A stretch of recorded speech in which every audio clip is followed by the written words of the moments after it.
Hey everyone, Tyson the Subaru specialist from Subaru Prince George here. Today, I have the pleasure of going through the 2024 Subaru Crosstrek Convenience with you. Now this is the entry-level Crosstrek, but as I've said many times, base model doesn't mean basic. The new 24 Crosstrek, very, very well equipped. This is of course the smallest crossover slash SUV, whatever term you want to use in Subaru's lineup. It's also the most popular vehicle in our lineup as it seems to meet most people's needs. Now the Convenience is powered by a 2-liter 4-cylinder boxer engine. You get 152 horsepower. It's a good balance of power and efficiency. I know people rag on it online, but power is relative. It's all what you're used to. If you're coming out of a small car with 120 horsepower, this is gonna feel fairly peppy. Out of a large pickup truck with 400 horsepower, this is gonna feel slow. We've got smaller LED steering responsive headlights on all of them, even in the base model. So these headlights are also steering responsive, so they swivel left or right at speed, depending. And they have high beam assist. That's standard on the new Crosstreks. You don't get fog lights in the Convenience, but you can get it as an accessory and get those popped out and get your accessory fog lights installed. We get 17-inch alloy wheels and they are black painted. And I think it looks especially sharp, black on black. It really stands out on the white and the lighter colors as well, but I think it's a good looking car, especially in the crystal black Silica. We've got non-painted mirror caps, just black plastic. We've got roof rails, so you can get crossbars. All of our Crosstreks have roof rails, so you can get crossbars and carry stuff on the roof per Subaru standard. And we have 8.7 inches of minimum ground clearance, which is more than your average half-ton pickup. It's a lot of ground clearance. You can take these a lot more places than you would think. Now, fuel door is on the rear passenger side, and if your driver door is unlocked, this is unlocked. When the driver door locks, which I'll do here in a second, assuming I have the key in my pocket, I do, a pin is gonna shoot out of there and would normally lock into that. So I'm just gonna click lock, pin shoots out, click unlock, pin retracts. So it's locked when the driver door is locked, and it's unlocked when the driver door is unlocked. We have these new taillights, which I absolutely love. If you've watched any of my other walkthroughs, I rave about these taillights. I love the design, and I'll show you what these look like with them on at the end of the video. Reflectors with functional vents. Probably can't see the paint through there because it's black as well. But my new favorite angle on the Crosstreks is the rear 3/4 view. And I think that's an absolutely stunning rear 3/4 view. And I know that's something minor, but I do really appreciate it walking the lot every day and seeing that. At the back, in the storage area, there's a lot more storage in the back. I guess it would help if I unlocked it. There's a lot more storage in the back of the Crosstrek than people expect. So 1 click, 2 clicks. 1 click does driver, twice does everything. And you reach between these two stars and there's a little rubber switch. Camera's right there. And we have a ton of storage. Way more than people expect, tall, wide, and deep. We've got a nice halogen cargo light that'll shut off when we close the hatch. We've got grocery bag hooks on each side, nice hard mount physical tie downs at the front. We've got cup/bottle holders on each side for tailgating, our spare tire and tools, a little bit of storage, extra storage on either side. And then these seats go virtually flat and they drastically increase the amount of storage you have. Depending on your height, you could even car camp in it. It's not 100% flat. There is a little bit of an angle there, but you will be able to overcome that with a mattress of some sort, whether it's inflatable or a foamy. Close this, easy close, hand in the handle, down you go. Second row, just like the storage area, there's a lot more room in the second row than people expect. And these go up one-handed very easily. And it's the light and dark gray two-tone cloth upholstery with that white/gray contrast stitching. Lots of legroom, lots of headroom. Taller people fit in the back without issue. We've got a textured step, and they want using that as a step if you're loading something on the crossbars up top instead of standing on the tire. One, because the tire sits inside the fender. You're not gonna get as much of your foot on that as that. And two, right here, I'm at the very back of the rack system standing there. I'll end up leaning and potentially putting myself in an off-balance situation. I could end up injuring myself, and that's the reason why. Rear door card, light and dark gray two-tone hard touch with a soft touch armrest. Really easy to grab handles. Now, there's a little lip here. You can't see my fingers, so it's harder for your fingers to slide out. I know not really a thing that people focus on. But when it's raining, these things can get slick. Just a little bit extra grip when you're closing the door. We've got a little bit of storage along with a bottle holder. And we have child locks. Easy to use. Now, it's important to note, these child locks are not tied together. You have to do them individually. I have this little black slot that this extra side impact crash safety bar locks into, and that's designed to stop intrusion into the passenger cab in the event of a side collision. Up front, I'll point this out before I get inside. Heated mirrors and heated windows. I get asked about that quite often, and people are always shocked that even the entry-level model has it. Front driver door card looks very similar to that of the rear, except this is soft touch. In addition to the armrest, we have 2 auto windows, regular power windows for the rear, window lock, and we have our power mirror adjustment.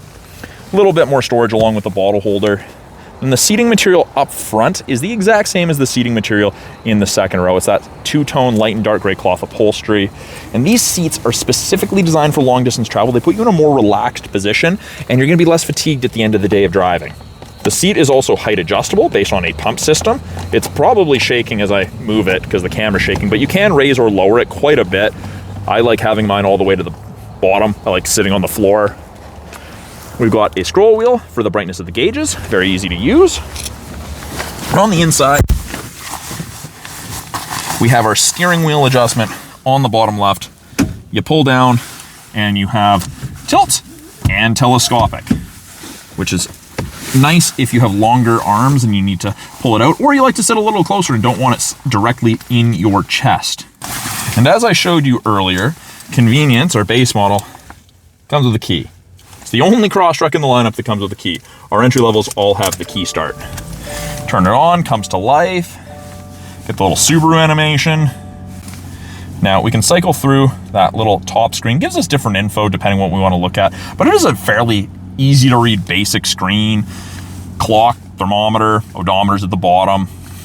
Headlights are auto, and they default to auto, so you can't accidentally be driving around with your headlights off.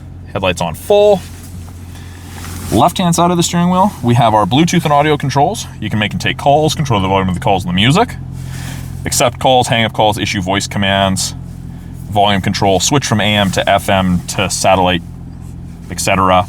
Right-hand side, we have our adaptive cruise and our lane centering. So both of those use these 3 black boxes, those color stereo EyeSight cameras, and they're looking for cyclists, road lines, pedestrians, and other vehicles. They also do automatic emergency braking, which saves you 10% on your basic insurance here in BC. So I have adaptive cruise on, and you'll notice there's an image of the Crosstrek. There's 3 bars ahead of it, 4 bars ahead of it, all the way down to 1. That is the follow distance behind the vehicle ahead of you that you will follow at if you catch up while using cruise. So 4 bars at 100 kilometers an hour is roughly 150 to 180 feet behind the vehicle ahead of you. A good safe distance. Now, we've got lane centering. And I can decrease, each time I press this bar, it decreases. I should mention that. Lane centering.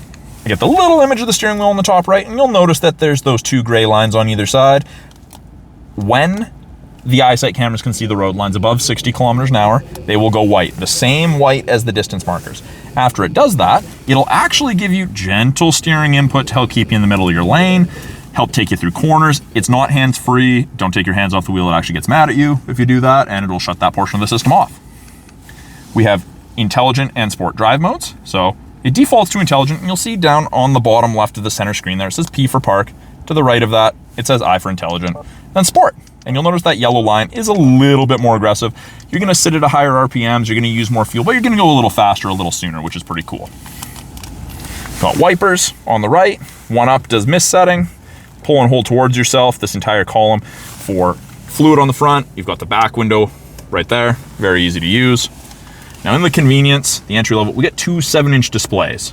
Top portion, we have apps, we have wired Android Auto and Apple CarPlay. You can change settings, hook your phone up to Bluetooth, you can turn the display off, turn on valet mode, and if you go to a certain area of the settings more often than not, you can add a shortcut.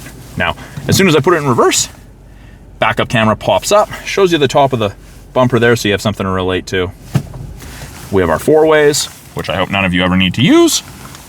Volume and tuning knobs are physical, which is really nice. And we have these physical buttons. Now, this is a little shinier than normal. The plastic's still on here. Just haven't peeled that off yet. But we've got home, and that'll always take you there. Lower portion, we have access to X mode, which is like 4-low in a pickup. Have to be going under 20 kilometers an hour to engage it, and it only works up to 40, but it locks the all-wheel drive system from variable to 50% power front, 50% power rear, and changes your transmission gearing, your throttle response. Under vehicle control, you can turn off traction control, turn on auto vehicle hold, you can turn off the steering responsive headlights if you don't like those for some reason, change how aggressively the cruise control gets back to the speed that you had it set at. Driving assistance, you can turn off pre-collision braking, which I don't know why you'd do that, and auto start stop, so you can turn that off. But you can actually do that from voice commands. And so the voice command button, I don't have a phone hooked up, but please say a command. Turn off auto start stop. Auto start stop is turned off. And there you go, turned off. I got the little orange A up there in the center, off. So that's pretty cool. I mean, it is right there. It's right in front of your drive selector, so voice control is kind of overkill in my opinion, but it's nice to know that it's there. We also have dual zone climate control on this. So driver and passenger can have 2 separate temperatures, and it ranges from 29.5 all the way to 15 on the low side, which is nice. Easy to sync it back.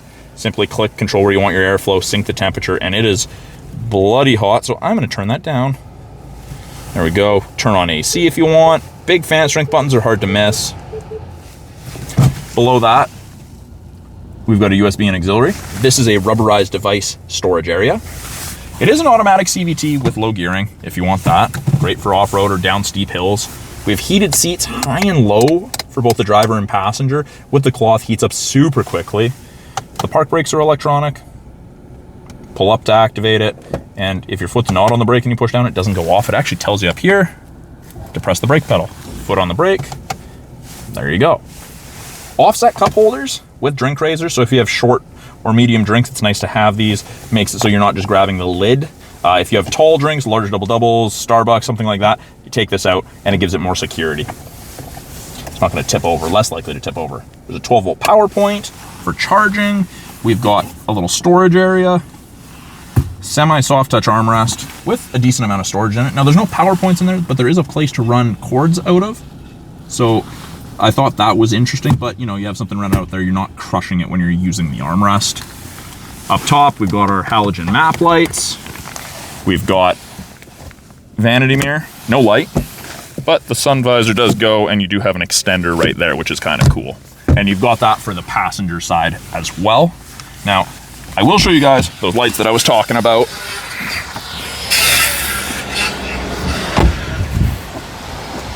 And of course, like I said, I think the black on black is a very sharp looking vehicle. But they're LEDs, they're steering responsive, and they're ridiculously bright. Fantastic for night driving. It's getting to the time of the year where when people start coming in after they're done work towards the end of the day, they get to experience the night driving with these. They're absolutely phenomenal. Yeah, those rear tail lights look great all lit up. I think it's a very sharp looking vehicle. That full final 360. Great little cars. If you have the chance to go for a spin, have a salesperson demonstrate how the EyeSight works, the lane centering, the adaptive cruise. It's something that I think the majority of you will like and appreciate. So thank you for watching my quick walkthrough of the 24 Crosstrek Convenience in the crystal black Silica. Base model doesn't have to mean basic. I think it's a very well-equipped vehicle. I hope you all agree. Let me know your comments on the Convenience below. If you think that it offers good value, what you'd like to see in the future, what you think should be standard that you might not see there. I love hearing from you guys. Legitimate comments and it get passed on to Subaru. I get to give feedback every once in a while and they do appreciate that. So again, thanks for watching. I'm Tyson, the Subaru specialist from Subaru Prince George. We'll talk soon.